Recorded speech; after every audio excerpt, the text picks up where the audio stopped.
Hello, ladies and gentlemen of the internet. Welcome to the Fluffenhammer. I am Adam. This zombie you see beside me is Andy. Ah, That is real weird to see. why? It's how it's what I look like on Twitch. Don't judge me. Right. Apologies for the late start. Technical issues have kicked me in the head. No George tonight. He is ill, unfortunately. And So diseased. and if anything else could go horribly wrong, it probably will. So I look forward to seeing how everything breaks. Uh, Apparently, Andy, you look dead and rotten to the core. So, It's. I mean, this is an accurate look of how I am. I think this is my best appearance that I've ever had in life so far. to be I feel fair, really good about it. I've never seen you in a tie. I know, right? No, that's a lie. I was in a tie for your wedding, You, shambling along. you were actually in a tie for my wedding. And I've forgotten this fact. I haven't forgotten Yeah. that you were at my wedding. Just forgotten that you wore a tie. What do you think I was wearing at your wedding? Hello, Sarah. Hello, Sarah. Hello, Jai. Hello, Sean. Hello, Liberty. Hello, everyone. Welcome on. Thank you for allowing me to just escape that question. Oh my god. Yeah, I just think of you wearing a tutu. That's all it is. It's just a lovely little tutu. A Hey, that wonderful. was a special thing shared between you and me that one night. You know, we don't need other people to know. Kind of do for legal reasons, for legally binding reasons. Where's my cup of tea? There's my cup of tea. So tonight is brought to you by some nice little lemon and ginger tea. Mm. Oh my god, you're going all in. Oh yeah. I suppose it's getting to Christmas. You allow ginger in your tea at the moment. I drink a lot of ginger. I drink a lot of lemon and ginger. Oh my god.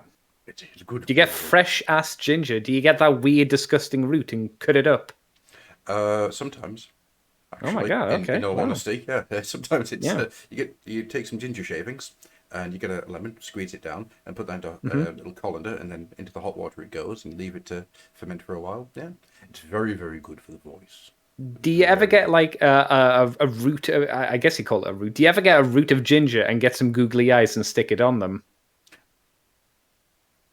No, but I'm going Why to. not? I'm going to You now. could you could you could do that and then like go up to Abby and say, "Stop shaving me," and start wiggling it at her face and screaming. Oh, I'd do hello, that. Stitcher 98. Hello. Oh, this is quite a nice little gathering, isn't it? Shall we all get round the campfire and tell stories? Wonderful, wonderful tales. Tales of the unexpected. Oh my god. No? We're not going to tell tales of the unexpected? Okay. I like Uh, Tales of the Crypt. Tales of the unexpected crypt. Surprise! This is the Crypt from nowhere. Surprise, motherfucker! I'm the crypt keeper. Wow! He's a fun boy. I've been watching the animated series on Amazon Prime. It is so much fun. It's ridiculous. Yeah, So I it's don't. it's not bad really for a kid show. It's like it's a fairly decent adaptation, I'd think, and obviously like made much more sanitary for kids. But it's Oh, still like it's not too bad. I oh, think Goosebumps was scarier. I think yeah. probably because it was real, it was scarier for me. For me as a kid. I mean, in all honesty, right, the animated series it has a tendency to lean into the silly parts of horror, and that works. Yes. That works perfectly. It's so much fun. Yeah. It removes all the sex, violence, and videotape. No, sex, violence, and blood. Uh, but what it does do is a really, really good line in just making things unsettling. Mm. So there's always that weird sense of the other that's taking place, like the one where the kids got shrunk down to ant sizes. That there's no point where they're not sitting around, not in peril. They're in peril the entire time. Ants are going to eat their heads. Yeah. And it's really good fun. I think Tales from the Crypt, the cartoon show, was one of those cartoons where I'd get in from school and it was too late. It had already gone by because I think it was on ITV or something, wasn't it? It Yeah, was just like I always wanted to watch the Beetlejuice cartoon, but that started at 3 o'clock when school finished. So by the yeah. time I got home from walking, it was like, I've got 5 minutes of it left. Oh, I love credits. Woo! Look at all these people that made the show. I really care about them as a child. I'm, Woo! I'm, I'm just going to stop you there. Sean. Okay. Sean says, I walked into a disco. There were orcs, trolls, and Nazgul doing their best moves. It was Mordor on the dance floor. Oh my god. I don't have a pit, unfortunately, but I'm tempted to dig one now. That's fair, yeah. Yeah, just into the pit he goes. Into the pit. So, Andy, what hobby have you been doing? Actually, that's a good point. For those of you who have not come across the Fluffenhammer before, I'm Adam. That's Andy. He's a zombie. Hi. Yeah. What hobby have you been doing, Mr. Andy? Oddly enough, I've actually been doing some today. Not a huge amount, granted. I've been busy doing other work, as it were. But I tried my hand at wet blending on Kurdos, the Craven King. I don't know how well it's turned out. Well, I'll judge myself harshly when the final product comes out. But I was trying because I was getting really annoyed by doing what I was doing before, which was getting a Hexed Wraith flame or Nighthorn Gloom and sloshing that on the ghosty part, and then just doing a dry brush of Celestial Grey or something over the top. Yeah. For the longest time, I've been looking at my models with that kind of thing, and I've been like, it just doesn't look great. So I thought, well, with Kurdos, why not push the boat out a little bit, and we'll try a little bit of the wet blending. So I did black, and I've been trying to transfer it into like a blue color, and then once that's done, and if that's okay, I'll just dry brush some Celestial Grey on the bottom tips of his little floaty parts, and we'll see how that goes. And I painted up his chair, and I painted up his two boys, and I did the similar kind of wet blending attempt on his big flag as well. So that's what I've been doing, because I keep looking at all the things on my desk and going, I don't know what to do. There's too many things on my desk, and I don't know what to touch. Yeah, I know that issue quite well. Yeah. God, I'm just going to get a picture of Kurdos up because I have a question for you about him. Okay. Well, this is going to be really fun to edit out these bits, isn't it? Where I'm... what, the do's? Yeah, where I'm trying to find something and just going, now where and how do I do this bit? Because I've never considered how I'm going to do these. So... Oh, you mean showing them on screen? Yeah. Yeah, it could probably be a good idea to, in future, organise myself a little bit. Yeah, I don't know how it works on yours, but on Streamlabs OBS, because you've just got OBS. On Streamlabs OBS, you can create different, I think they're called scenes or something. Yeah. And you can just click the button in between them. I think you've got something similar on OBS as well. Yeah, that's there. So, but anyhow, I've got a picture of Kurdos the Craven King. Oh, there he is. I'm just going to cover your face with him. There we go. So the two guys at the side, right? Yeah. In the fiction, do they have any form of story that you know of? As far as I remember, yes, they do. They're the people or something like that have been wronged by Kurdos in life, and since Kurdos can't speak, they kind of, since he can't speak, they'll be like, "Oh, Kurdos, he's lost this many battles. Oh, Kurdos is so lame. He's not even a real king." Oh. Okay. That's what I remember their lore to be. Excellent. In that case, then, my headcanon works perfectly. For these, what was your headcanon? These are the Toot Boys, ex-wrestling champions from the realm of death. Oh, okay. And one of them, you've got Tutor and Flagger. Tutor here is obviously the speaking member of the role, the shall we say, the Hawk of Legion of Doom, to to the silent animal who just stands in the background and waves a flag. And as you can see, Tutor here, he just walks around with his little tooting machine. Trumpet, that's the word I'm after. Going, tooting machine. Tooting machine. This man's a bit of an ass. Kurdos doesn't have any legs. And in the background, you've got Flagger just waving the flag back, and it says, "This man blows goats, and I have proof." And they just sit behind him and just insult him the entire time. And that's why Kurdos is always upset. That's pretty much it for the most part. Yeah.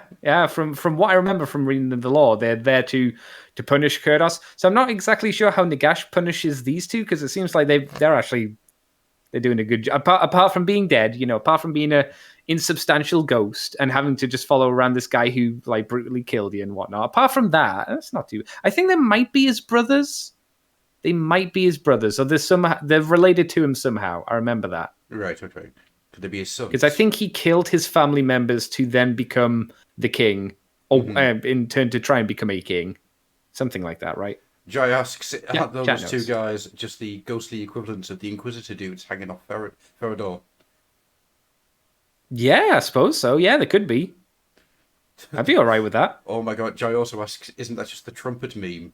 The doot skeleton. Oh man, never considered that. That's better than anything I came up with, god damn it. You need to add the flag person in there as well. Yeah, it's not only a Duta, it's also the flag time. Flag time. Yeah, flag time. Ladies and gentlemen, boys and girls, welcome to Flag Time. I'm gonna flag you up. Oh my god. Delicious use of the internet by watching us. Hello, Matt. Thank you for the good luck message. Right, so shall we get on? What have I done? Have you done any more hobby, Andy? Or has that been about it? No, that's really been about it. I did spray up a little bit of the Space Marine, the Mcfarland Space Marine recently as well, and I found the issue. I would recommend for anybody who wants to customize a Mcfarland figure. I would and you still want it to be a like movable, posable action figure. Don't buy the artist proof versions. Buy the ones that already have painted joints, because usually the joints are painted black. Yeah.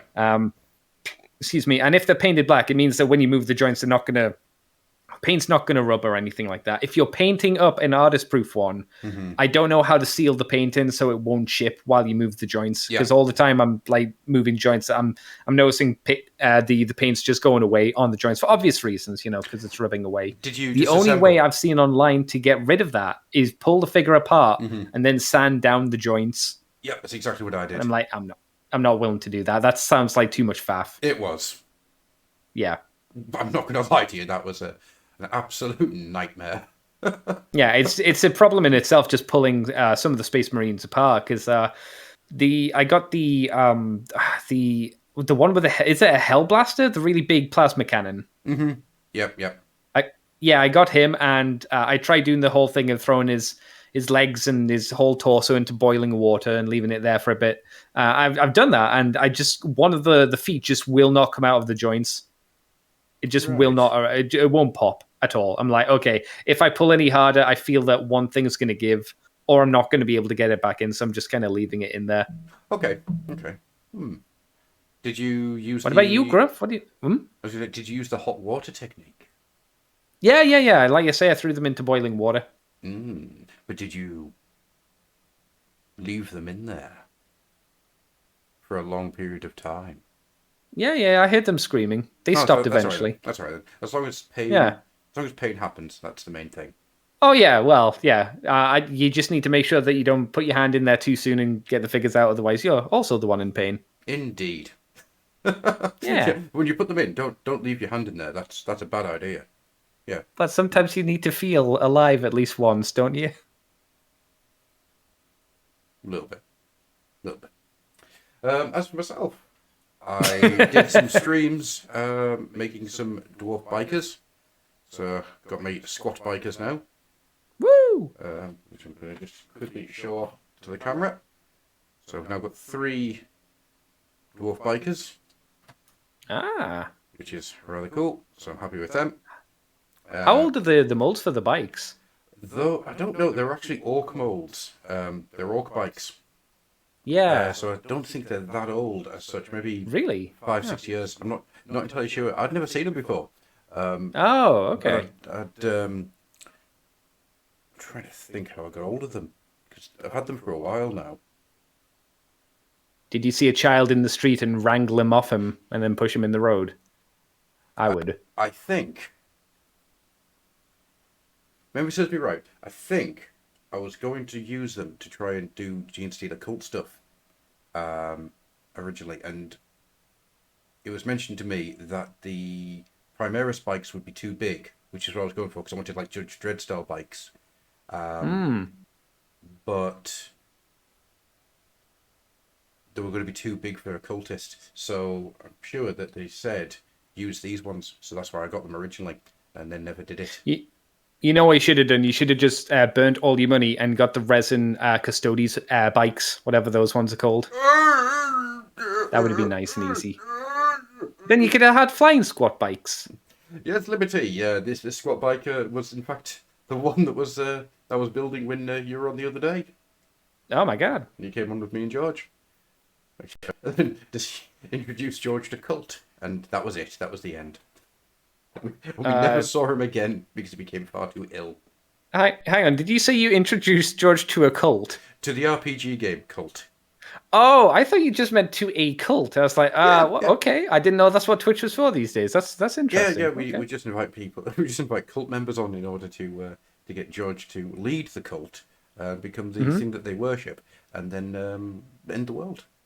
Well, you need representation, don't you? So you got to think of all cults. Not all cults are like bad, right? That's what my cult tells me, at least.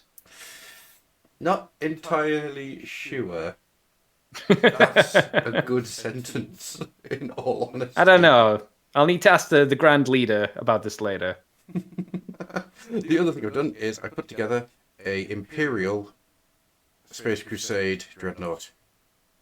Oh yeah, I saw some pictures of this. You put up on Discord and the Facebook page, right? Yep. So that's a 3D print as done by our mutual friend Phil. He printed that out for me, and it is gorgeous. And I think I'm going to paint it up in Deathwing colours. Man, if you had your own 3D printer. Christmas is coming. The geese are getting fat. Please put a 3D printer in my fucking hat. Out of interest, does it have the 3D printer texture? You know how 3D printers, at least when I remember seeing people do their own 3D stuff, it's usually not very smooth. Is this smooth or Very what? smooth. Look how smooth it is. Ooh, look at it. It's so smooth. Jai says, if there are going to be regular streams, then you need to get channel points enabled. I don't know how to do that. So you need to be an affiliate to get channel points. Oh, right. Okay, I'm not. I think there's only 25 followers at the moment. I haven't reached the 50. Yeah, it's more like you need the thing I found harder was getting 3 consistent views for every stream. I mean, it might not be an issue here. I've got that. Lots of people here. The so only thing I need is to get 50. Without those 50. Oh, get people. the follows. Oh, yeah, okay. yeah. That's it. I've done everything else. Wow.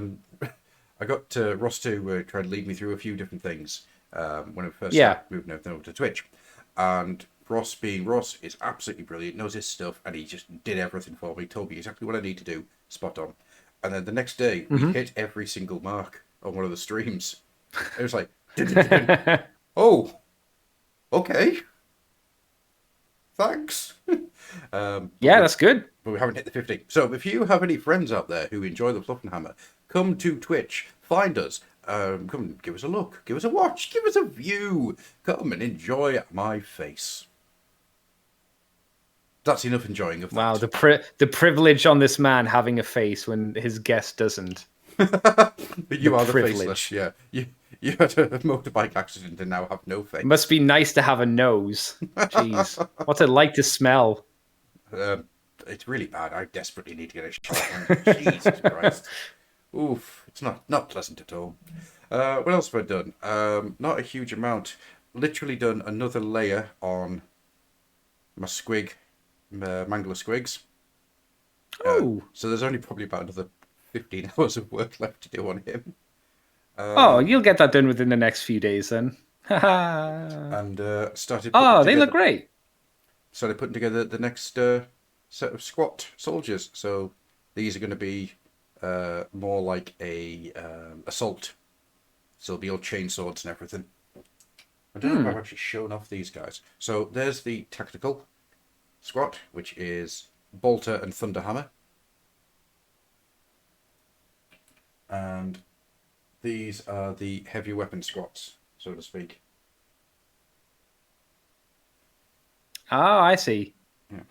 So, and then of course I think I've shown this off, but then of course there's the Goliath tank, which is. Oh, does it have a battle station mode? Not yet, but Sorry, siege mode. StarCraft stole that idea. Oh, what? No, that's not true. It's not possible. Here's a question: have you thought of getting your Mangler squig, or like getting another set of Mangler squigs and turning them into wolf rats? Granted, very, very big wolf rats, but Not until just now. yeah. I'm just saying, if you wanted to do a Clan Mulder, especially with like the Gene Stealer cult abomination ideas that you've got going now, Well, you could do it. You say that, but Mulder is probably my second. Yeah, we'll say Mulder is my second favourite Skaven clan. At the top is Yes, I always knew it wasn't Skiri. your first. Skiri is always there. Then Mulder. Yeah. Then Eshin. Then Pestilence at the bottom. Yeah, I'd probably rate it the same as well. Because Eshin's fine, but I wouldn't want an army of assassins. No, I don't think that works, does it? Like, it's a weird where's idea. the opposing army? And then they'll just throw off the hedges. Giant pit traps just open up underneath you, and just a giant chasm appears. That'd be all right. These rats laughing at you. No, the entire army's just got quilts over the top of them, but it's green quilts. No, it's the stuff that they used to make the old 90s battlefields out of. So they've all got that over them, so you can't see them on top of the grass. Oh my god, that'd be great! Yeah, can you actually make an Eshin army? You probably can, right? They probably just don't have many like specialized units or unique units, right? Yeah, I mean it's going to be mostly clan rats, then gutter runners and assassins, and you could run the whatever the hell they were called from Warhammer Quest, Silver Tower, the double Skaven that you hit one and the other one gets hurt as well, but one hits, both of them hit. I know in Total War Warhammer, they did. I think they made some unique units to make Eshin a little bit more viable, or at least stand on their own with just having their own stuff. Yeah. But I can't remember what they're called off the top of my head. We shall call them Rat Runners. I think you got like an Eshin sorcerer, and then you got some specialized Eshin like stalker kind of troops, so they could stay hidden until like the last moment, then ambush people from behind by surprise. Yeah.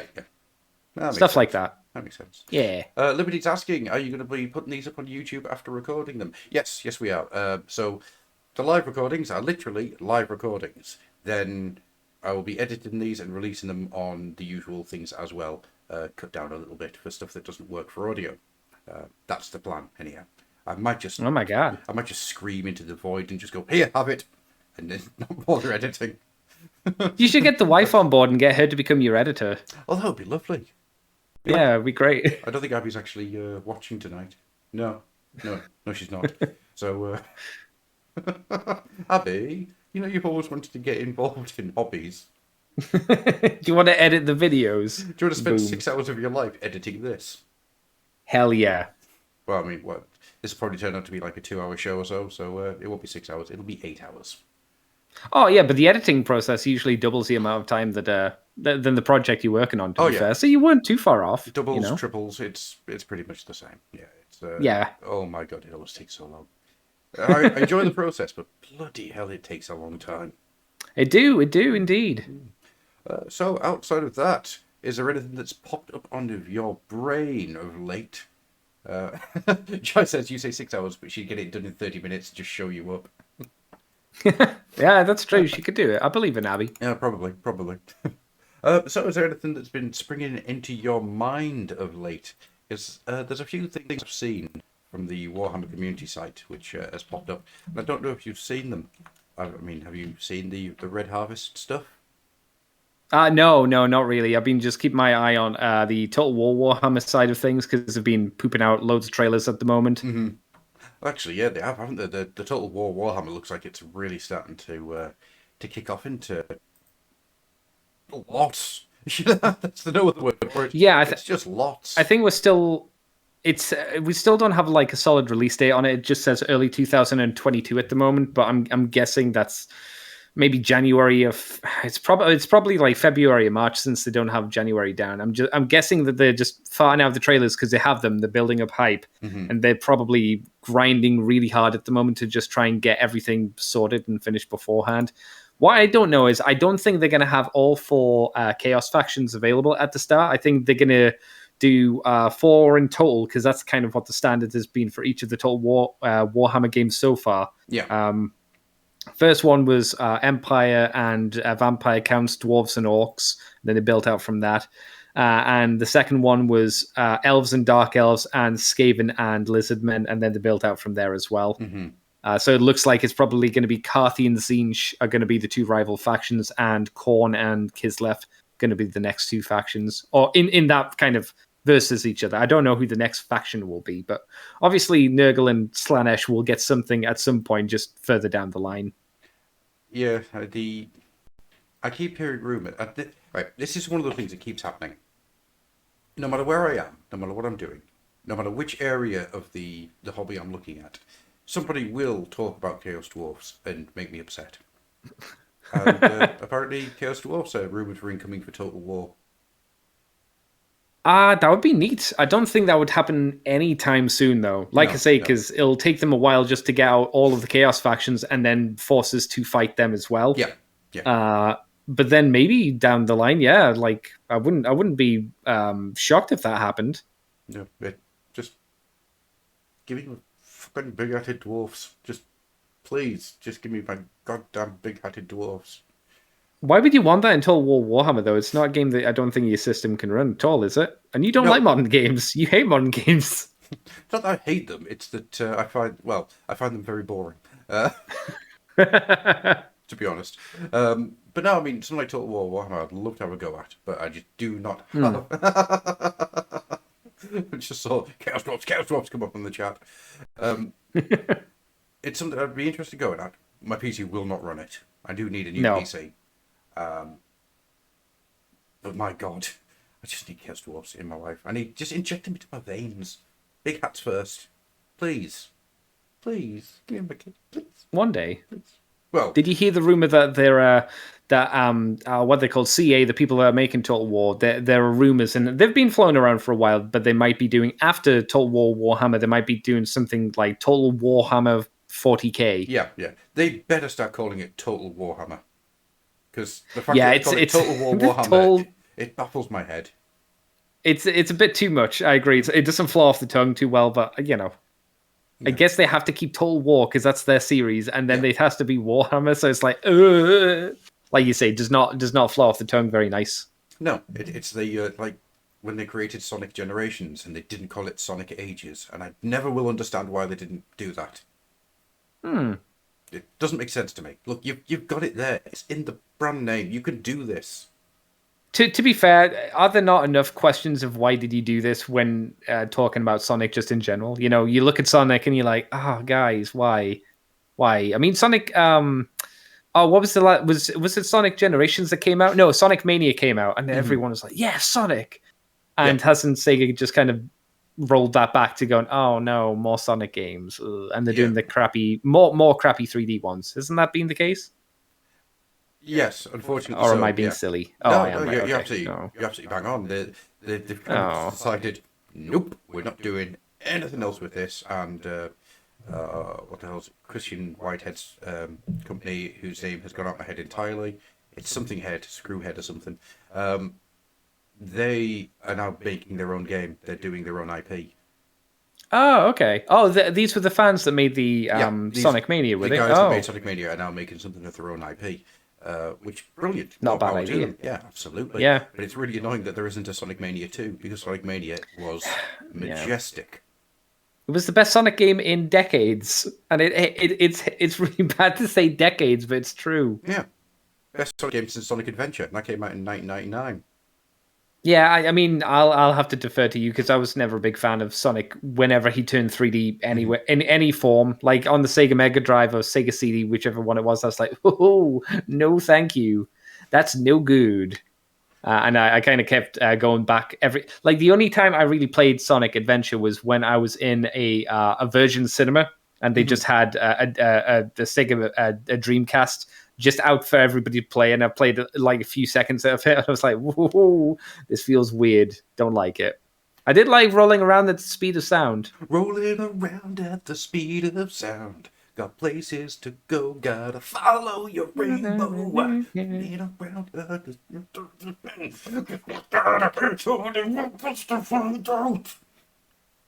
Follow me, set me free, do something the city. I don't know the words. I just know the tune's banging. There was always a thing I used to do that really wound a few people up, which was to start singing that in a slightly Irish accent and turn it into a jig. Please follow me, let me see, watch me, and we will escape from the city. Why was there a killer whale who's trying to eat Sonic? I know killer whales are like the assholes of the sea, but why? Well, you see, killer whales naturally want to eat hedgehogs. It's one of those weird circle of life things where any hedgehog that falls into the sea will automatically get attacked by killer whales. And any killer whale... Oh, is it like caviar for them because it's like really rare? Mm-hmm, yeah. And any killer whale that finds itself beached will be stabbed to death by thousands of hedgehogs with tiny knives. I don't know why. You say this, and I'm thinking to myself, could we do a story where to placate Cthulhu to not rise from his home, that we just feed it like every like 20 years or so? There is the great release of hedgehogs where they just like dump thousands of hedgehogs into the Laurentian abyss, where obviously Cthulhu's lying, so he can pop his little popcorns. His little hedgehog popcorns and then go back to sleep for a bit. Are you saying that there should be some kind of hedgehog breeding farm that is there for just Cthulian appetite? I'm saying there is. I'm not saying there might be. I'm saying there is. Okay, that explains why Cthulhu doesn't rise. Yeah, exactly. Otherwise, he would have came up by now, surely, right? Yeah, true. I mean, maybe he does. In this day and age, who would notice? It's true. Jai is saying this is no different than the stuff that Mikey comes out with. I just want to point out that we had a conversation with Mikey, which I can't repeat any of here, which literally just made me sit back for a couple of hours and go, do I really know Mikey at all? You know the conversation. No, the question should be, do you want to know? Do you want to know Mikey at all? The answer is always no. I feel like I should report him to the authorities, I'll tell you that much. Mm-hmm, yeah. So, we've really got off the beaten track here. There's something I wanted to show and talk about, and that is this guy. So what we have in front of us here is the Eightfold Watcher. I don't know if you've spent much time looking at the Eightfold Watcher, Mr. Andy. Because I'm watching the stream live. We're a few seconds behind visually. Oh, there he is, the new guy from Warcry. You mean? Yes, yeah. I saw people. I saw people making fun and going, "Oh, it's the guy from Jeepers Creepers." I was like, "Oh yeah, I can't unsee that now." I'm actually really annoyed by this. What? Well, he's got 4 arms, the spidery head, and all that stuff happening at the back, right? Mm-hmm. If you look at his feet, he's got like what I thought were really weird feet, but then they might be. They look like Raziel feet. I thought for a second that was going to be the silent people from Thingy, Beastgrave. I thought they were going to start releasing the silent people. Yes, you know, the bug people. Oh yeah, the rumored bug people. Yeah. So I thought this was going to be the beginning of the bug people. They were actually going to get round to doing the bug people army. I was like, ooh. Is that not what this is potentially? Well, if this does well, it says that that's a mask. I mean, it doesn't. He's still got 4 arms, though. He does. You know. I mean, it doesn't actually say that he is a chaos character. It just says that. I assume he must be, though, right? Well, I mean, he's in the world of Warcry, so he's not pure and innocent, shall we say? No, absolutely not. It just says here that is the severed head of a giant chaos warped spider he's using as a mask. Oh, that's kind of neat. We haven't seen warp spiders before. No. Oddly enough, I think if that's what the face looks like, they look very similar to whatever the spiders were called in Warcraft 3. What were they called? Oh, the Nerubians. It looks like a Nerubian face, right? Yeah, I can see that. Yeah. Those things were so cool. Even in death. Oh, there was a lot of, to be fair, there were a lot of cool things in Warcraft 3, which Games Workshop, which weren't ever lifted from Games Workshop, and Games Workshop never lifted from them. No. Well, I mean, if you've if you've got something as good as Warcraft 3, I mean, you want to use it for as much as you can, don't you? You want to keep running whilst it's still hot. You want to, hammer straight. Yeah, hammer straight on the anvil. You've got Warcraft 3, get out Frozen Throne. Brilliant. Oh my God, this is record breaking. So let's keep on going. Let's make an even bigger, even better RTS. Let's get more concepts in there. let's forget about RTSs and make World of Warcraft instead. Like I've said to you before, to be fair, they made a lot of money with World of Warcraft. They made a lot of money on World of Warcraft. And I don't doubt the fact that World of Warcraft was an incredible experience when it first came out, and I don't doubt the fact that people enjoy it now. But come on, you. No, I mean Blizzard's done at this point. To be fair, they've been done for a while. Yeah, unfortunately, last 5 years or so, Blizzard are not the company that they used to be, and they're definitely not a company that I enjoy anything of. No, I honestly think that World of Warcraft got them fat and lazy, effectively. Yeah, absolutely. And then a lot of the hungry people of there, they left to go and do other things, which is quite good because a lot of those guys are now working as an RPG company. Oh, that's cool. That's good. So they've got something on the go, which they're just doing something for D&D now. I think that's about to come out. And then they've got their own stuff coming out. They've actually got their own tabletop game coming out. So okay. So they're not doing video games anymore. They're doing like tabletop stuff. Okay, that's interesting. Yeah. So I'm right. Maybe being with Blizzard just jaded them to the whole video game experience, so maybe they just wanted to change. Who knows, right? Well, I know that the main reason that the first Warcraft came about is because the 5 guys who were the creative push for Blizzard were all big D&D and tabletop game players. Oh, I mean, that would make sense, yeah. Yeah, I mean, yeah. But, by the way, Warcraft was never meant to be a Warhammer game other than a single sentence that was said once from one person to another. That was it. And StarCraft was never a 40k game. No. Matt asks, suggest an old cartoon or TV show I can stream on Halloween weekend. Mighty Max. There you go. Any suggestions? Tales from the Crypt Keeper? Hellraiser. Hellraiser, the animated series. No, just Hellraiser. Oh man, can you imagine a Hellraiser the animated series? That would be an interesting show. I don't know how they'd earn like Cenobite to Cenobites, but I think it would be really sad to see that. Like a really censored Cenobite. Oh, Hellraiser babies. Hellraiser babies, they'll make your dreams come true. Oh God, we have such. Did Muppet Babies ever do Hellraiser episode? I don't think they did. No. Oh, okay. I know they did Ghostbusters. I know they did Indiana Jones. I'm pretty sure they did Star Wars, but they didn't do Hellraiser. We are way off the beaten mark here, but that's fine. But what I was going to say. Why do you say that? Like, people who generally watch the Fluffenhammer know that the beaten path is never the way that is taken. They always know this. But it's not that we've left the beaten path. We're now deep in the jungle, and we're wondering why there's weird whistling sounds happening behind us. Again, I think we're pretty on brand at the moment, to be honest. Fair enough. Yeah, I mean that's I don't disagree at all. But do you know why Muppet Babies was never released on DVD?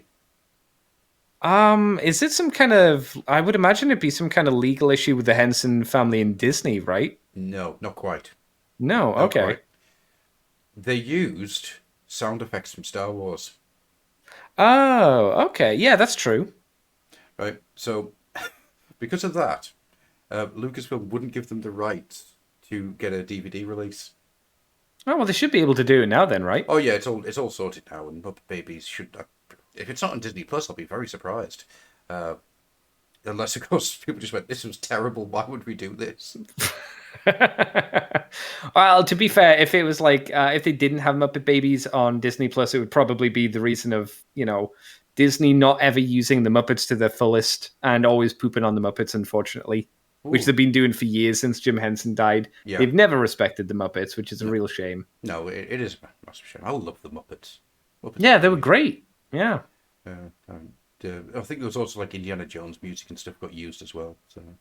Oh yeah. I'm almost certain about that. Yeah. Mm-hmm. The other thing I was going to say to you is, hey Andy. Ah. I've just finished a Horus Heresy novel. Oh my God. I'm back on getting through the Horus Heresy series. I went off it a little while. Actually, I went off it because I read 3 books in trot to trot that were bloody awful. So, which ones were they, if you don't mind me asking? I cannot remember. Were they Siege of Terror ones, or were they pre-Siege of Terror? No, I'm not at the Siege of Terror yet. If I go okay. to my Audible, I should be able to tell you. Yeah, I mean, while you're looking for that, I mean, recently I got and listened to the first Heretic. I haven't got all the way through it though, but for the longest time I was like, I've listened to the first Heretic, great book. Aaron Dembski bound, of course I've listened to it. Mm-hmm. I started listening to it again, and I was like, I don't remember any of this. And then I had that horrible realization of I never listened to this. What happened? Never heard it. I'm going through it at the moment. It's good. What a shock. Dembski Bowden doing a good book. Who knew, right? But I've just finished. I did Deathfire and Old Earth. Deathfire. Oh, okay. It was decent. It was decent. Old Earth, fucking brilliant. Like Old Earth is just like shot right at my ranking of. You got the first two, and then I think probably Old Earth is going to slot in there. Okay. For the first time in my life, I'm really into the salamanders. Like, big time into the salamanders. The salamanders are ace. Did you not enjoy the what were they called? The Dawn books from the Horus Heresy. What's it called?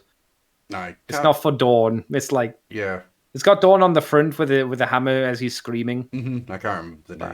There's so many of them. Yeah, so many of these books. It's ridiculous.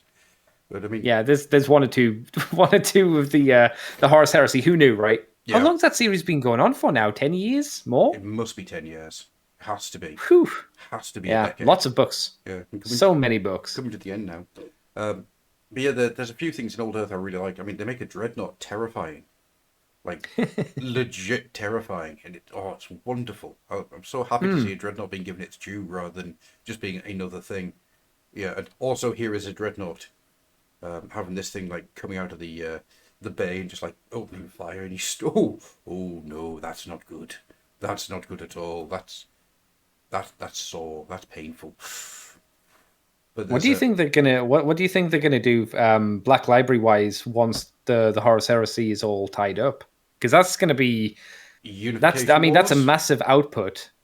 Maybe Unification Wars. I don't know. You think? Or do you think they do that gap between like the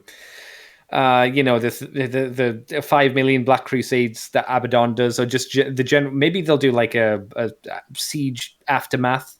So they'll do the fight between the Iron Fist and the Iron not the Iron Hands, the Iron Warriors, stuff like that. I don't know. It's possible. I mean, I was thinking about this not long ago because they did the Beast Arises series, which is set after the Horus Heresy, and that kind of opens up the halfway point between Horus Heresy and modern 40k. Oh, that's right. I remember you talking about the Beast. Did that ever pan out to be anything in the end or not? It was decent. It was a decent series. I quite liked it. He says, remembering as much as he can of it.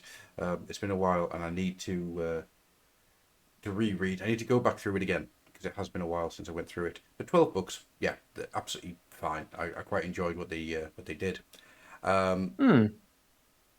But for this, I'm not sure. I think what they're going to do is they're going to move everything over to Old World for a while, and I think we'll get an Old World series to go. That could be interesting because we know Horus Heresy is going to plastic, and we know Horus Heresy is going to be one of the. Well, it's the replacement for Lord of the Rings. That's something that we know. Don't mind me. I'm just getting myself into a nice little yoga pose. Comfortable. See, this is the thing now. Now that you can see me, you can see how much I move around when I'm recording. Also, my chair does this. Wee. Oh my God! Look at him go. I'm so speedy. We know that Heresy is going to mainline GW, and it's going to be the replacement for Lord of the Rings. Okay, fair enough.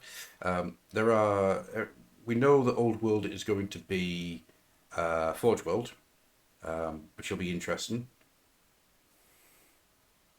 Don't know how successful. Yeah, I'm not sure how that's going to work. Like, especially if they how they're going to try it. Are they going to do plastic? Are they going to keep with the resin thing? Hopefully, they'll just go with plastic because, I mean, resins. I don't know. I don't know how people feel about resin, but I always kind of look at it and be like, no, can we just do plastic instead? I think if they were smart, what they would do is they would just do sets in resin. So you have a certain type of greatsword set in resin, which attaches to the plastic kit, Oh, I see what you're saying. and Yeah. do them as Okay. upgrade kits. I think that's the only way you can do it. If you Are start, you saying that you're all for the pantaloons, Gruff? Are you saying that you're still happy with plastic pantaloons? no, good God, I no. think you are. There's a reason that I know I'm not going to get into World when it comes out. And Are that, you afraid that everyone's going to be wearing pantaloons? I think everyone is going to have goddamn pantaloons. Lizard men, Skaven, orcs, all in pantaloons. Just goblins. Goblins in pantaloons. My God. Squigs in pantaloons, horses in pantaloons. Actually, no, I would take that. I would go for horses in pantaloons. That would be bloody hilarious. Just Your ultimate enemy, the giant in pantaloons, made of loads of tiny pantaloons. Panta giant, yeah. It's like the Queen alien, but instead of like birthing facehuggers, it births pantaloons that attach to creatures. No. No. What do you mean, no? No more pantaloons. What good idea. No, pantaloons are stupid. Pantaloons have always been stupid. Pantaloons never look good. There is no point in history where people looked at pantaloons and thought, look at them, they are pantaloons. Don't you wish you had some? Everybody just It went, can be like the zombie plague of the old world, you know, because there are already zombies in the old world, so it's not a big thing to be like, oh, zombies. Bleh. So what do? You go pantaloons. It's like Nagash gets pantaloons on and he can't resist them. He becomes eviler, pantaloon focused. I was going to say, what, he just creates the great black pantaloons. Yeah, he creates some pantaloons and puts them on his great black pyramid. Oh, God, no. No. The Chaos Gods are the only ones that don't have the pantaloons, and they have to be the heroes of the story to destroy the Pantaloon Queen. But who would be the Pantaloon Queen? Who's the one creating them? Oh, isn't that the question? Ooh, isn't that the question? Is there a really fancy clothes merchant or fabric maker in the world of Warhammer? Probably not, right? Wasn't Felix Jaeger's dad originally a tailor?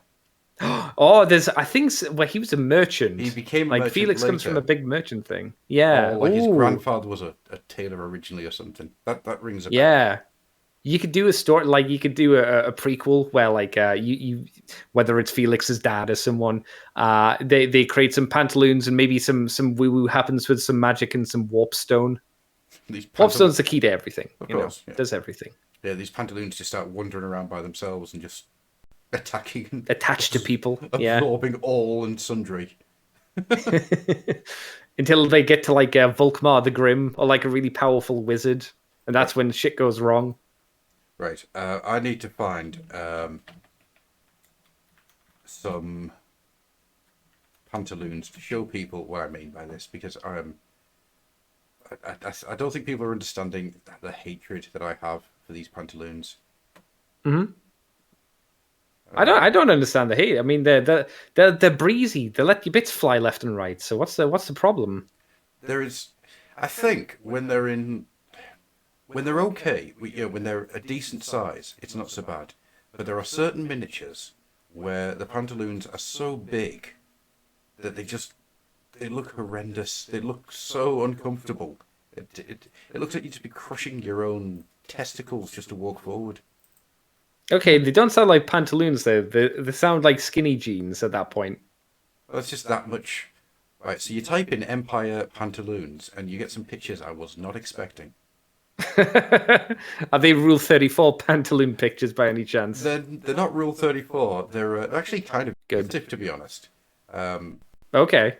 Throw them on the screen. I want to see them. These people who've got some serious, amazing abilities. There's no other word for it. Oh my god. I'm going to have to find Apparently Pink wants a pantaloon button at some point, Gruff. I will do what I can. When you get some when you hit affiliate, I can teach you how to get sound effects on your channel with channel points. Okay, that would be good to know. Or you can or because you're an artist, you can draw things. You can draw some emotes as well for your channel. Yeah, well, that'd be fun actually. Yeah. It's just Yeah. Nurglin's doing stuff. Oh wow, there's some good pantaloons. He looks boss. I, He looks a bit like Dave Mence though. Oh god, he doesn't he? Yeah. Wow, that's Yeah. that's incredible. I now desperately want Dave Mence to dress up in pantaloons. I mean, it's coming. You know the thing I hate the most about this outfit? Mm-hmm. The boots. What's wrong with the boots? Is it the fact that they're not symmetrical? Yes. One, he has one normal boot, and it's like he put his foot in like a paint can. Yeah, and it's almost just like he's just wandering around going, "Oh well, I couldn't find my other boot today." Oh no! But if I show you this, I'm not. Um, I'm actually really happy to see this one because I find it so rare that people do like Warhammer cosplays. Like a lot of people do like the Space Marine cosplay, or sometimes the Eldari cosplay, or the Sister of Battle cosplay. No one really does the Warhammer cosplay because I suppose it's just a dude in the suit for the most part. But there's a style to it, right? Oh, they are some tight pantaloons on these guys. Yeah. I mean, just look at them. That does not look like a comfortable way of marching to war, does it? No, they're more like tights, I think, more than pantaloons, right? Yeah, but because they are tight to the leg. Yeah, there's tights, but then there's pantaloons over the top. So you've got like which era are these from? Which edition? Are these on third? Are they? No, they're not third. I think these are a little bit later on. Okay. If I pull up this picture, it's not great quality, unfortunately, which is a bit of an annoyance. But we deal with what we can. That's a great flag as well. That must have been. I wonder if the guy painted that flag or not. Possibly. Get a bird. Yeah. Doesn't look like the crappy stickers that you got. No, it does not. No. Wow. You had to suffer back then as a child. Yeah, you had you didn't know what pain was until you got a sticker flag. I say that, but to be fair, I still have fond memories of my Space Marine. My Space Hulk Terminators and their flag. I still remember liking that. That was still quite cool. Oh yeah, But then again, those Terminators were great. End of story. I always think that they should do more of those cut-out banners and things that they had in White Dwarf back in the day, where you just have some pages. That'd be neat. Where you just cut out the banners. Yeah. And so, that'd be. I guess the reason they don't do that is because, like, I mean, I think it'd be better for like kids and stuff like that. Maybe like they would prefer to sell you something a bit more high end, or maybe they don't see the value in throwing in like paper cards or paper flags or whatever. I'd be down with it. But then again, I watched Midwinter Mini's video this week or last week on Gorka Morka, and when he was like, "Oh no, it's silly, but I think this cardboard base is great," and I was like, "It's not silly, Midwinter Minis. The cardboard base from Gorka Morka still looks great. The only thing we go, that's a shame, is it's made out of card. If it was I bet you could sell that for silly money, granted, because it would be expensive scenery. If you recreated that in plastic, people." I would like to see it. I wouldn't say I'd buy it because I don't play orcs, but I think you could sell that to people, right? Because that was a great base. Doesn't even need to be plastic. Like, doesn't need to be a molded plastic. What you do is you just create the entire thing in flat plastic, right? And then you just build it up. So it's pre-colored, pre-painted, stick it out there. Oh, I see. So it's not cardboard, but it's still flat, effectively, is what you're saying. Yeah. Yeah, I suppose. And then if people want to go the extra mile, they can get green stuff and just stick it onto the front of the design, right? They could do that. What we do is you just make it out of styrene or something like that. And again, that'd be great for like younger people or people getting into the hobby and getting bits of scenery, and then they don't need to worry about painting it either. They've got something that looks nice and is straight away there. Because granted, load of the scenery looks great. You still need to do a lot of work to get it into like a decent level. Otherwise, it's just grey plastic. You know. I just want to point out that Sarah agrees with me about these stupid trousers that these people are wearing. That's because Pink has not experienced the power of the pantaloon. One day, she'll have her own set of pantaloons. She'll love them. We'll have a pantaloon fest at some point. A convention where you just turn up wearing pantaloons. Are you suggesting that the Fluffenhammer meet at Warhammer World one day will just be you have to come, and to know that you're a Fluffenhammer person, you have to wear your pantaloons, otherwise you don't get in. No Warhammer World for you. You have to turn up in full costume. It's Yeah. as simple as that. If you're not turning up in full Warhammer cosplay, there's a Perfect. If memory serves me right, there's actually like a yearly Russian thing where a load of people get together and they reenact famous things from Warhammer. From Warhammer? Yeah. Oh. I know I've seen it. I've seen people dressed in like orc costumes and squid costumes and stuff. And I'm sure it's Russian. Yeah. Oh, okay. I don't want to stereotype, but do they go too far? Like, is there actually bloodshed? No. Because I've seen like Russian fight clubs, and they go all the way in. You know, because it was training for football hooliganism, and I was like, wow, these guys are intense. Good for them. They really like football hooliganism. Wow. If anybody wants to spend some time just typing in the word Russian Warhammer cosplay, there is some absolutely incredible work that people have done. I'm not going to Really. Yeah, I'm not going to try and share everything here because there is a lot. Grab one thing. Grab one that really tickles your eyeballs. Okay, then I shall grab this one because this one is my favorite. Because then it's a tease, isn't it? It's like, this is what you could see if you searched it yourself. Indeed, yeah, and absolutely incredible work. There's a couple of high elf ones which I can't help but think that's impressive. Yeah, but it's high elf, so it's not that impressive. Well, no, I mean high elves are just naturally arseholes. But yeah. Yeah. I mean, if you ever wanted to see somebody do a proper orc cosplay, there you go. I do. Adam White says it will become the MC Warhammer meet because the big pants. Hell yeah! I'm actually. Oh, that's a really cool black orc. Mm-hmm. That's great. I'm actually annoyed I didn't come up with MC Warhammer. I think they did the wise thing of not making a prosthetic proper orc face and just doing a full on helmet. Yeah. I definitely think that made it a lot easier for them because like otherwise you need to go really hard prosthetic to try and even get an orc. Or you know what you do? You make a puppet. You know what else used a puppet? Yeah, Final Liberation. Final Liberation. We go to war. War. Yeah. What a game. Final Liberation. A game that these days, unfortunately. Yeah. I think that's the problem with GOG, the website GOG. They put up a lot of these old video games, but they don't always work. Which is a shame. And there's some major issues with trying to get Final Liberation to work at all. But I'm happy that I can still sit and I can still watch the various FMV sequences and stuff because they're still brilliant. They're absolutely fantastic. And I don't know, man. I think to be fair, that was the best bit of the game because I don't remember Final Liberation's gameplay to be like stellar. It wasn't bad, but it was just kind of like mediocre from what I remember. It was simplistic, epic. That's all it was. They just dialed back the simplicity of epic in order to get it to work. And is this a river troll that's on screen at the moment? It is, yes. With the little man's face inside of it. Yep. Reminds you. Okay, one issue with this one, Griff. Where are the boobs? It's not a hag troll. Oh, okay. Just as well then. It's accurate. Yeah, I mean it's just wonderful. I mean the guy inside, he looks very pleased with himself. He looks. That's a jive face right there. He looks very, very happy with what he has done this day, and I think. Oh yeah. That has made my night. Nothing is going to get better than this guy's face.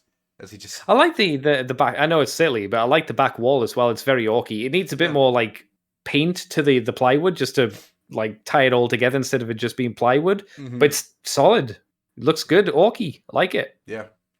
This guy in the River Troll outfit is my new hero. I think he's wonderful.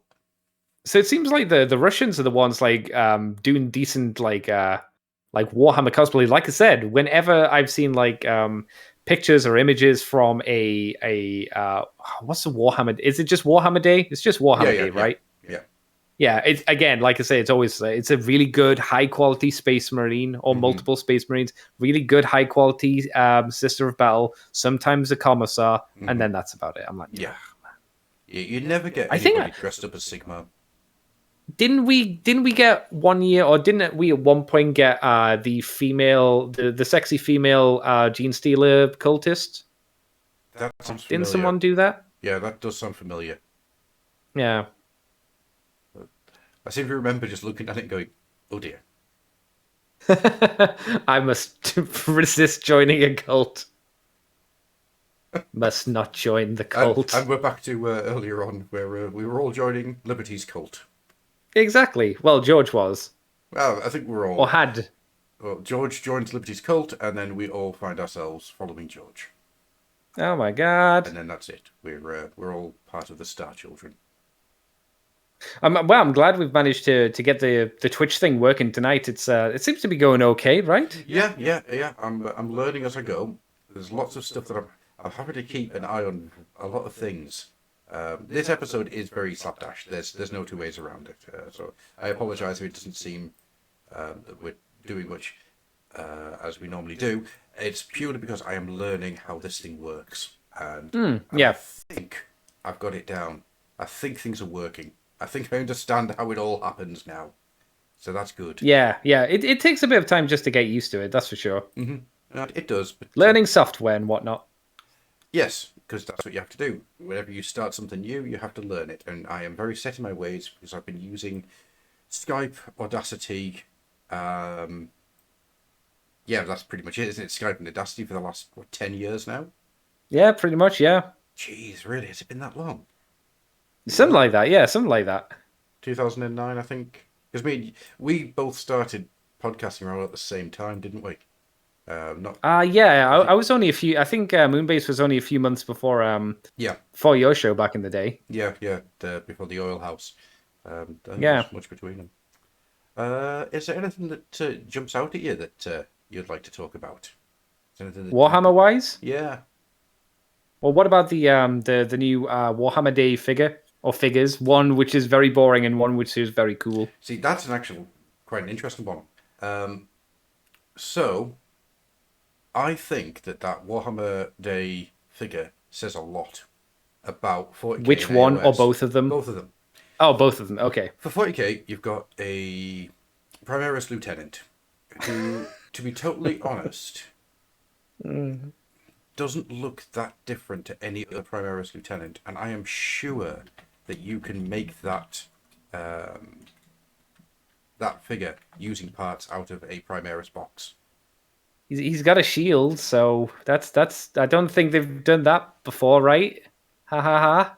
I'm sure that shield is something. It looks like they just went into their 3D software and just shaved bits off other characters and just went, doo-doo, there you go. Yeah. I would agree with that. Like he's not stylized at all, obviously, because he's being sold as a generic captain, so you can customize him to however you want. The head sculpt, again, looks like a pretty standardy kind of head sculpt. Like he doesn't have a really big, crazy, bushy beard or like a crazy mohawk or anything nuts like that. It's just, it's a very standard, like, oh, I guess he could be from any of the chapters apart from the Space Wolves or the White Scars or anyone like that. Oh, sorry, I just need to get a glass of water.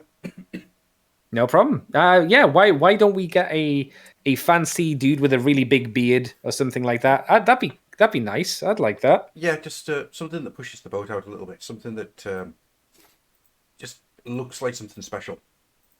Yeah, and it's kind of meant to be because it's Warhammer Day. So I think I get why they're doing it, because it's like everybody plays Space Marine again. So and the more generic you make it, the more customizable you can make it as well. Yeah. Or the more like options it can go into at that point. Oh yeah, I don't disagree with you on that one at all. I don't like it, but I get it. Yeah, I think that's kind of the issue. So I'm going to pull up the guy now.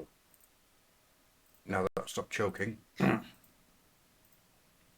Because I think I said to you, I think I I would have liked to have seen something from one of the newer armies. Like even if it was like even if if it had to be Space Marines, why not do a Grey Knights? Do a Grey Knights dude. Do a new Orc or something to go into the new Orc line. Do a new Drakari because they're fairly new. You know, the new Thousand Sons guy, something from the newer line, or like maybe not the brand new stuff, but like the new edition, the 9th edition new stuff, rather than just Space Marine again. Because I mean, you look at him on screen, he looks fine. It's an okay pose. It's an okay armor design. The Storm Shield always looks cool, but it's just like it's another Space Marine. It's like, oh, okay, yeah, all right. So the Space Marine, if you look at him, he looks like a Space Marine. That's simple as. And it's something I've been saying about 40k for a while. That 40k, no matter what they do with it, it always has this weird stagnant feel. They don't seem to want to move things forward, even when they do. They kind of just can't move it, which is really irritating. And then we get this, and this is the fantasy side of it. Bloody hell, that is a gorgeous sculpt. I mean, that is... Yeah, it's great. It's completely different to anything that exists in its own line, but has enough of the... I don't know what the word is, the silhouette, shall we say. It's got enough of the design elements of everything else that's in the Soulblight vampires to really tie it in. But it doesn't look like one among many. It looks unique. What's it classed as? Is it classed as a vampire lord, or what's it classed as? I didn't actually look to see. Is it a unique character? It can't be a unique character, right? It's Vampire Lord Anaster Malakorian. Okay, so it's a vampire lord. Yep. So I doubt it would have like specialist rules dedicated only because it's got a special name. It's probably just a vampire lord, which is fine. That's good. As it should be. It shouldn't be like a uber powerful, this is the tournament killer kind of unit, which it could have been. Yeah, they but just making it a vampire lord is the right thing. There shouldn't be a Gottrick Gurnison for Warhammer Day, where you can only get Gottrick Gurnison for Warhammer Day, and you can never have another Gottrick Oh my god. Adam White says, could you imagine that? Adam White says, I'd love to see how quickly the vampire sells out. Me too. I think that vampire is going to sell like hotcakes. Didn't they say that it's going to be? I think on the Fluffenhammer Facebook page, we were told, or someone mentioned that it's not just going to be sold on the weekend. It's going to be sold for a week, or something, right? Yeah, I think that's exactly how it works. They're going because Warhammer Day, because things aren't quite back to normal yet. They're doing Warhammer Day over a week this year.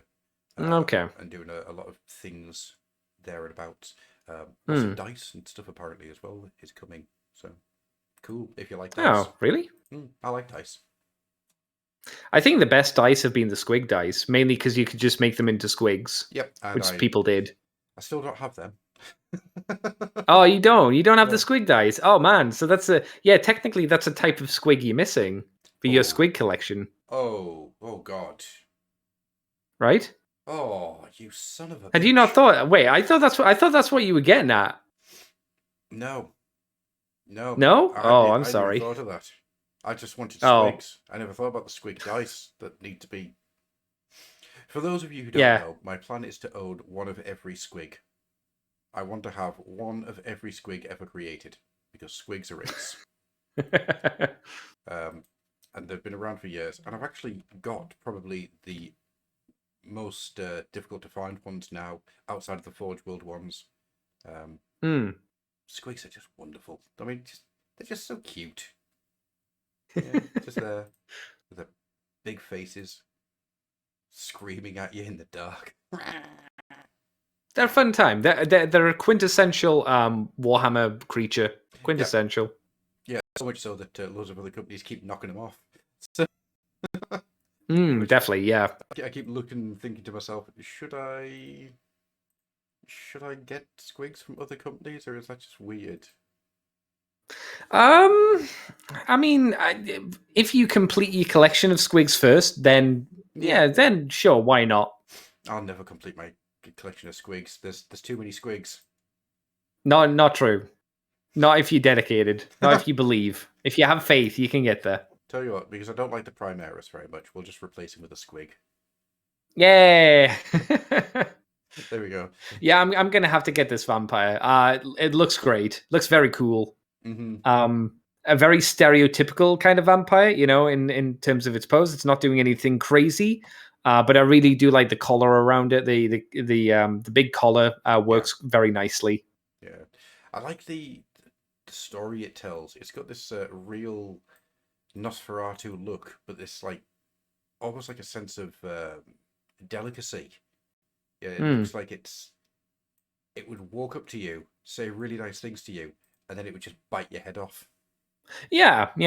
It's definitely carrying the refined look to her, or it. I suppose. I don't know. I think it's a her. Is it? Yeah. It's a Yeah, her. I assumed it probably was. Yeah, because I saw the stiletto boot and I was like, ah. I think the way that she's holding the sword as well. It's such a really cool pose. It's just It does make it does make a hand look really big, but I'm sure it's just the perspective. Yeah, I think it is just perspective looking at it. Yeah. It's a shame that we haven't seen like a turnaround of it, but that's not surprising to be honest. It's a Warhammer Day model. They're only going to take a certain amount of photos, aren't they? If you get more than one, I think that's special. To be honest, quite impressive. But yeah, it's a weird one that you start looking at the difference between the two, and AOS just looks so much better than 40k. I'm sorry, it does. Yeah, for the most part, anyhow. I mean, there's still old Warhammer Fantasy Battle stuff that's kicking around, but everything that has been AOS built, everything that's AOS designed, it just looks heads and tails above what's happening in 40k. Yeah, but 40k is still more popular though. That's I guess that's the offset. It is. You have the more artistically kind of poppy one, but then you have the one that's actually selling more. Yeah. Sean Dunn asks where the best part to start learning how to do Warhammer is going to be.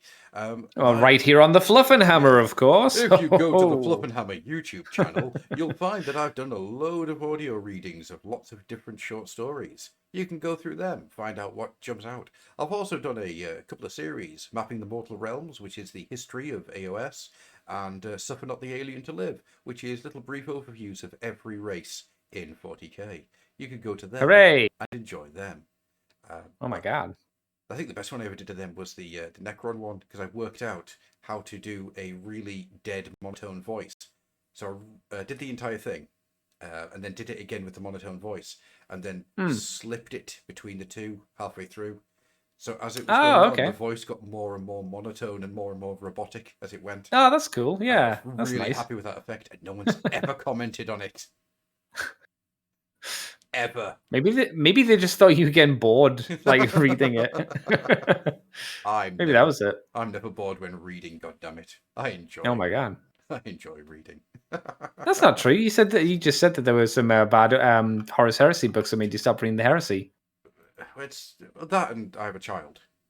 That too, yeah. Yeah, that's the main reason that I fell off reading them. The Devourer of Time. Yes, very much so. Very much so. It's weird how much a child takes. That's not weird. It was obvious that was going to happen, but children, wonderful things. Couldn't eat a full. Yeah. I've got something stupid I want to try and do. Oh my god. So, Andy. Yeah. I may need you to cover and talk for a few minutes. Oh, okay, sure. 30 seconds anyway. Oh, I can do that. I can talk for a little bit. How's chat doing? I hope chat. You want me to do it now? Yes, please. Okay, right. He's off in the distance. Okay. I hope everyone's having a good day today, chat. Hope you're all pretty. Hope you've all put on your skin and flesh as you people want to do. The living. Hope you're all good. Is anybody? I mean, I'm probably the only Total War Warhammer person here, but I'm really liking the look of Carthy.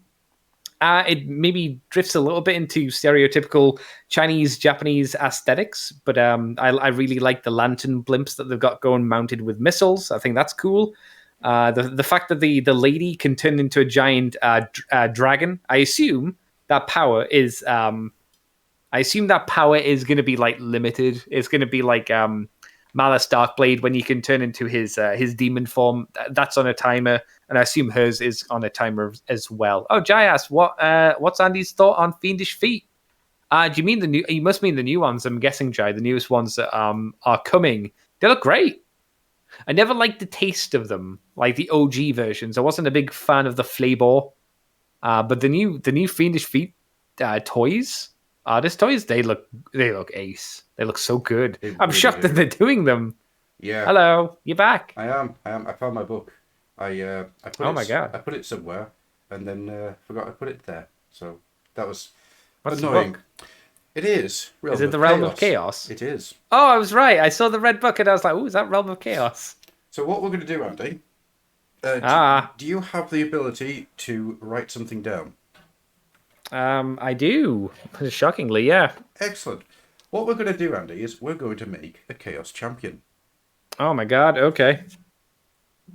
So I'm just going to open this up. Because what I want to do, for a bit of a laugh, for just a bit of fun, is I want to roll up a Chaos Champion with you. And, okay. I want to try and create a character. So this could be a character that we could roll and run in an RPG, or you could put it on the table. You know, however you want to do. This is just how we're going to create. What loser plays Chaos? Well, it doesn't have to be a dead baby. It doesn't have to be a Chaos character because it's just basically mutations happen. So, are you able to write things down? Yes. Excellent. So we'll do one for you and one for me. All right. We'll both create a character. So first of all, we need to find out which table we're rolling on. So I am rolling... Oh, okay. I'm rolling on the basic mutations table. What kind of die are you using? Is it a 20? Is it one of the old school big 20 table decision tables or not? These are D100s. Oh, damn. We're going all in. Okay. Ooh, oh, damn. Yeah. That's a fat D100, yeah. baby. I mean, that's the table. That entire page is the table. Is a D100 die just not a circle at that point or a sphere? It is, but I'm using a load of D20s to make D100. Okay, that's... or D1000, I should say. Right, so and Andy is going to be rolling on... Yeah, personal attributes. So we're both running on just the mutations table. Ah. Is that a re-release of that book, by the way, or is it an OG? No, this is the one that they redid for... It's got a little plate inside. This is the one that you get at Warhammer World. Oh, that's right, and you can only get it from Warhammer World, can't you? Yeah. Which is, I want to get back to Warhammer World so I can get the other book. I'd like to go. Yes, well... I want to go there. Well, hopefully one day we'll get another meet going and we can all go. We'll definitely get another meet. That'd be crazy if you didn't. Yeah, well, I want to do another meet. Every time I try and do one last couple of years, something bad happens. Shit hits the fan. Whether it be personal or a pandemic. God damn. Okay then, so starting off. Alright. 412. I am furry. Did you say furry? Yes, I am furry. Okay, gruff. Number 1 is furry. Equals furry. I should say... Alright, what's your persona? We'll come to that, we'll find out. We'll do your first roll. Okay. 451. You're headless. Furry. Oh my god, I'm headless? The mutant is headless, having its face situated on its chest. Its facial features are unchanged by this attribute, but the extremely unnatural appearance increases this mutant's fear points by 1. The mutant may only wear chaos armor. I mean, that makes sense. So what do you want me to write down? I'll put down furry for you and I'll put down headless for me. Yep, that's fine. That's fine. Right, okay, yeah. So we get 4 of these each. So number 10. At least I'm not a degenerate, so that's okay. 207.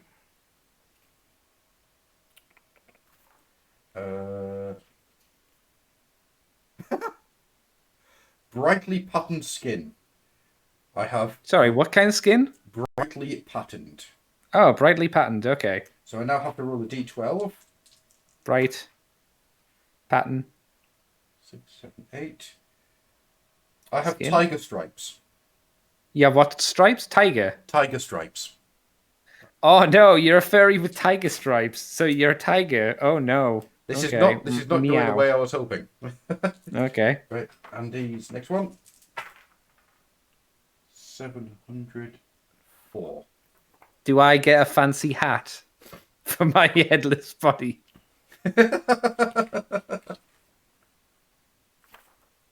You get a rearranged face. Oh my god, a rearranged face for my face in my chest. Okay. The mutant's facial features are rearranged. Its eyes and mouth are swapped. Its whole face is turned upside down. The features are twisted vertically. The eyes and ears swapped, or any other combination you care to invent. Huh. Okay. So I've got an upside down face on my tummy. Okay. Yeah, okay. Open your mind, Quake. It's gonna make drinking really difficult. 190. So my next one is... Fuck's sakes. I've got bird's feet. Oh my god! Wow. See, you're a tiger with bird feet. Yeah. For All right. God's sake. I like how you just keep going more and more furry. It's excellent. This isn't fair. We need to put this as a tag on the video. Furry. Perfect. 312. Agent 60 616 goes, Adam is Pimp Daddy Destro. Oh, if only that was true. He's much more degenerate than that. if he's furry with bright patterned skin, tiger stripes and bird feet. What the fuck? What's my next thing? Mannequin. I'm a mannequin? Right. Most of the mutant's facial features atrophy and disappear until only the mouth is functional. Meanwhile, a miniature body sprouts from the mutant's forehead or crown. The mannequin torso is perfect in every detail, with its own arms, head, and face. This miniature torso and head do all the talking for the mutant, and the lower mouth in the face is only used for eating. How does this work? Okay, so I need to put mannequin. So you've got no head. You've got a mouth in your tummy with a smaller torso coming out of it with your actual head on it. An upside down mouth because it has to be rearranged as well. With an upside down head coming out the top. Oh, God's sake. Right. Are you going to draw these? I might have to. Yeah. My last one. Because you could make the headless tummy mouth quite well. You could do something like the Death Guard. You know how they have tummy mouths? Yeah. That's easy enough. The making the mannequin part look not crap might be a bit difficult.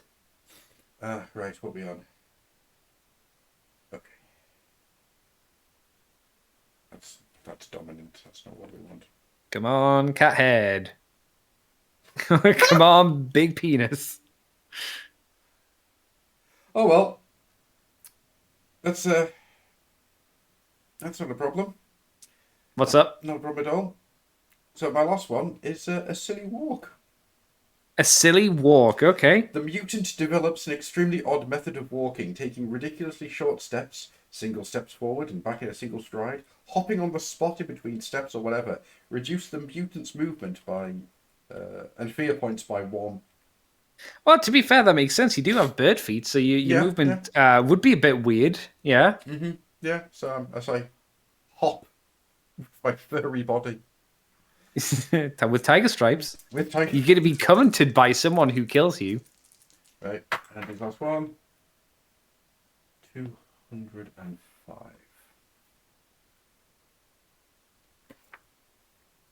Blood substitution. All right. So I need to roll a d6.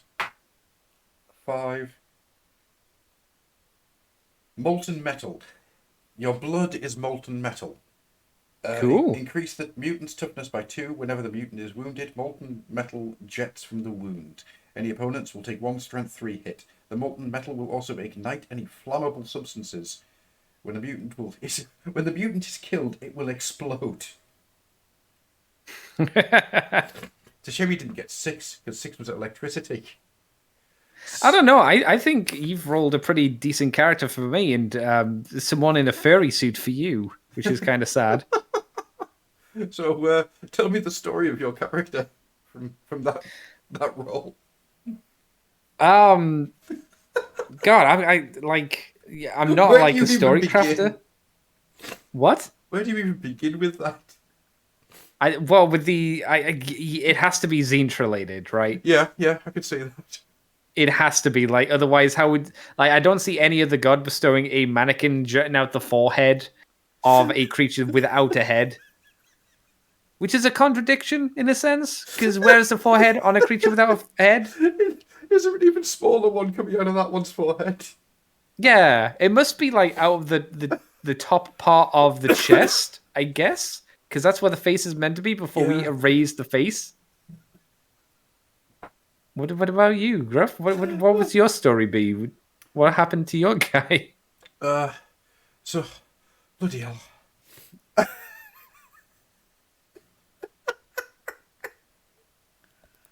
Oh, I did not expect that to get that silly. You forgot the table of back in the day and how many bad answers that could happen. Jesus. Okay. So my guy's a Zangor. But he Okay, yeah. yeah, he's all bird-like and everything. But he's jealous because he has to go and fight in the Northern Wastes. And he's very upset because all around him there are gores and ungores and bestigores, and they're all got that shaggy fur. So he gets really, really annoyed with the fact that these guys are warm and he's freezing because he's just like got some feathers coming out the back of his head, and the rest of him's just blue skin. And it's just like, oh. So he pecked a tiger to death, and he wrapped himself up in it to keep himself warm. But of course, Zeech doesn't like it when you take it upon yourself to change how you feel and how the fates will work for you. So he melded the fur into him. So now all you have is a beak sticking out from all this fur and the legs at the bottom. And because of the weight of the fur, he can't walk very well. So he's constantly hopping around as he's just too weighted over and he's trying not to fall over. Oh, okay. Also, you can't see his arms because of the way the skin's wrapped around him. Little yeah. Just do you want me to give a go at mine? go for it if you've got something. Man, I think I can come up with something now that I've had a minor amount of time to think. Mandrock was a very jealous and vain man back in the old world. He saw so many beautiful people around him. He was concerned about his visual features for such a long time. He fell into a bad crowd. He began to worship Slanesh. One day on the battlefield, of course, he was beheaded. Slanesh took an interest in Mandrock the Beautiful, as he was later known, and decided that he no longer needed his head. For he then had to devour his own face and forever hunt for new, more beautiful faces for the future.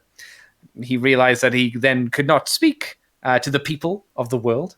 So the great Zinch decided to give him a little gift as well of a mannequin protruding from his forehead.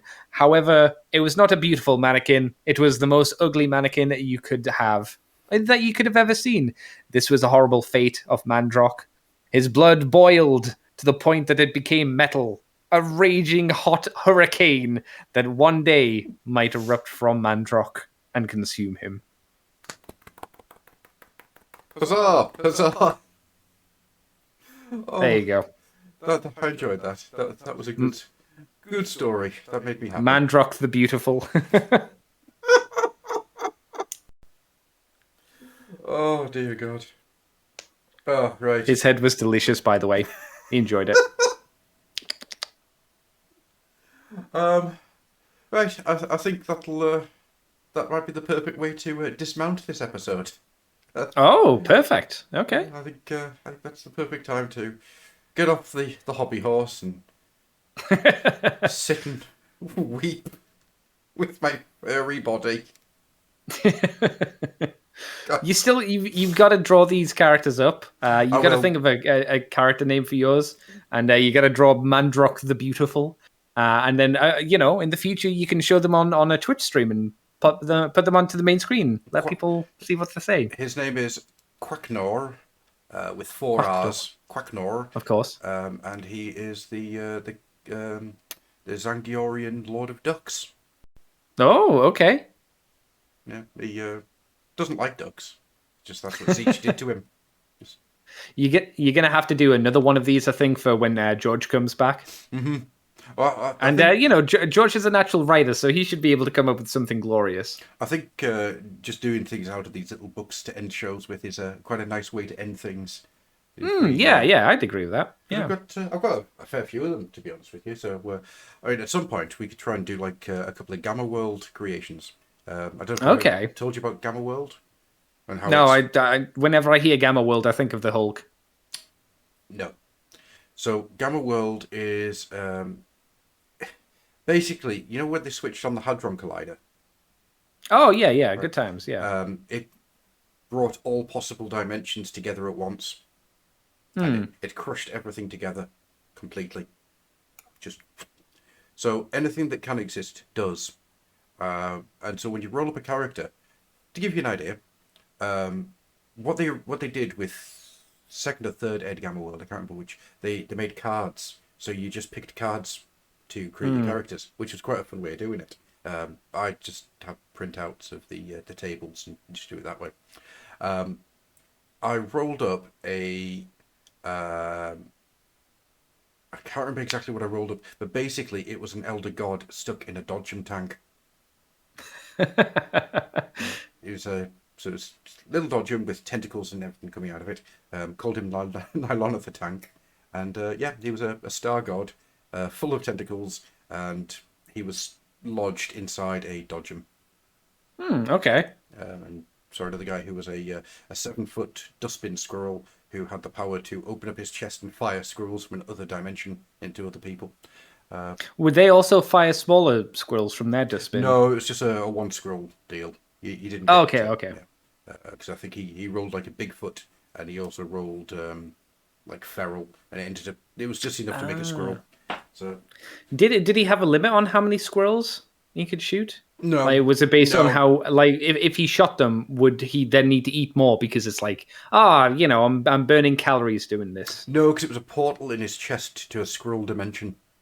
Oh, so it just could, if he could leave it on and just infinite amounts of squirrels would come. Wow, that's a good way to solve world hunger, potentially. Yeah, I mean, it was just like a universe where all the squirrels were just stuck together and there was no room for anyone to go. So the moment you opened what an awful place to live for a squirrel. Just rammed together, you just open it up and the pressure just shot squirrels out. Oh my god. Every possibility exists. Gamma World is amazing. I love Gamma World. It's very stupid. Yeah, so we'll have to do Gamma World at some point. Well, I've got plenty of like Warhammer stuff that we can do, and the Realm of Chaos book, that's got so much in it. You can do cool. Yeah, lots of different tables of different stuff. So all good. You know what we could pick back up again on Twitch as well, and might be fun to show on stream. I don't know how viable it would be, but we could do the Warhammer monthly stuff as well. Absolutely. I would love to get back to doing that. Yeah. And with Twitch, we can kind of. We could show the pages too, and people would be like, "Oh, that looks really pretty," and we'd be like, "Yeah, that's right, it looks really good, don't it?" Warhammer monthly, good artists on there. And then everyone will finally see our hatred of BloodQuest. Yeah, well, it's disappointment, not hatred. No, I wonder how it would feel actually going back and redoing those now. BloodQuest? Yeah. For those of you who don't know, we were going to do a Patreon-only show where we were going to do Warhammer Monthly every month.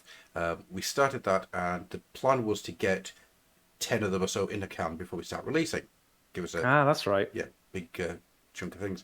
And then some stuff happened in life, and there was just no time whatsoever to get onto anything, unfortunately.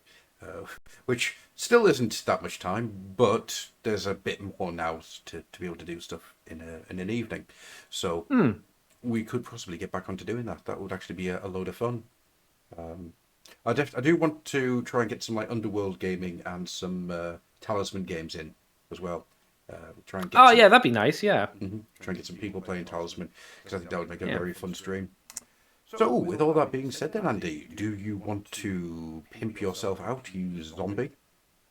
Sure. You can find me over here on Twitch as Decayed Andy. I'll be streaming at about 10:53 or something like that. So not too long. I've got a few things to do, and then there'll be streaming time. Um, I'll be playing Dead by Daylight as Pinhead. So I'll be going around killing people because they touch my box. Don't touch my box. That's my box. That's not your box. That's my box. No, not yours. I'm also on YouTube as Cobra Commander TFW at the moment. I'm uploading my playthroughs of Grim Fandango on there. So I've already finished it. It's just like clips from a stream, basically. I'm throwing it up on the YouTube. You can also find me on the Moonbase 2 podcast. And if you just put in Moonbase 2 podcast and Transformers, you'll probably find it on the internet. It's easy enough to do. Excellent stuff. As for myself, you can find me here on the Fluffenhammer. You can find me at thefluffenhammer.com. You can find me at the Fluffenhammer YouTube page and on Twitter as the Fluffenhammer and on Facebook as the Fluffenhammer groups. You know what we should do? We should have like a title card. So at the end here, when it's like, oh, where can people find you? You just press a button, and then the image changes to all of our social media links and whatnot. That'd be good. That'd be easy. That's very smart thinking, Andy. I haven't done that. I know. I just thought of it right now. I don't have anything like that, but yeah, I thought I'd throw that idea to you, and then you can, if you have time in the future, do that. That's a good idea. You can also find me on adnickel.weebly.com, where there's my art for sale, and there is free audio books to download and listen. The last one that came up was a version of We Can Remember It For You Wholesale by Philip K. Dick at what became Total Recall. If anybody knows what Total Recall is, which I'm sure you all do. I hope. You all know what Total Recall is, yeah? Alright then. There's also a few of my own short stories in there as well for people to have a listen to. So go have a look at that, adnickel.weebly.com. And that, of course, is Nickel, Nitol. Don't put a H in it, you sons of bitches. I'm also under Twitter and Discord under adnickel. So, yeah, there we go. That's me. You can find me those places. And we will see you all next time when we hopefully do a bit of a smoother show where I'm not panicking and flying by the seat of my pants. And George, you'll be alive again and not diseased. Possibly. And Adam White can burn in hell for reminding me. Hang on, it wasn't Colin Firth. It was Colin Farrell that did the remake of Total Recall. Ah! Are you sure it wasn't Will Ferrell? Ah! I just imagined Colin Firth in Total Recall. That's really baffled my head. I think that was on last night on like Channel 4 or Film 4 or something. No. I remember turning on the TV when I went to bed and went, oh no, this isn't. And then I pressed the button and went, oh, it is Total Recall. No. Have you ever actually watched that film? I think I did, I've seen it twice. I don't remember anything about it. Me neither. Oh, okay. I watched it the second time and I sat there just going, I have no memory of this film at all. you did a Gandalf. I have no memory of this place. I have no memory of this place. You know what that means? It means you're just going to have to watch it until you remember it. No. I did that with Ghosts of Mars. Oh, that's such a fun movie. Ghosts of Mars managed. It's so good. Honestly, Ghosts of Mars solved my insomnia for about 2 years. They throw the discs and the heads just fall off of people. I didn't see the end of Ghosts of Mars for 2 years because I'd put it on and just fall asleep every time. It was the weirdest thing. It worked perfectly. I still think it's weird going back and seeing Jason Statham with hair. Yes. It's bizarre. It feels odd. It feels wrong.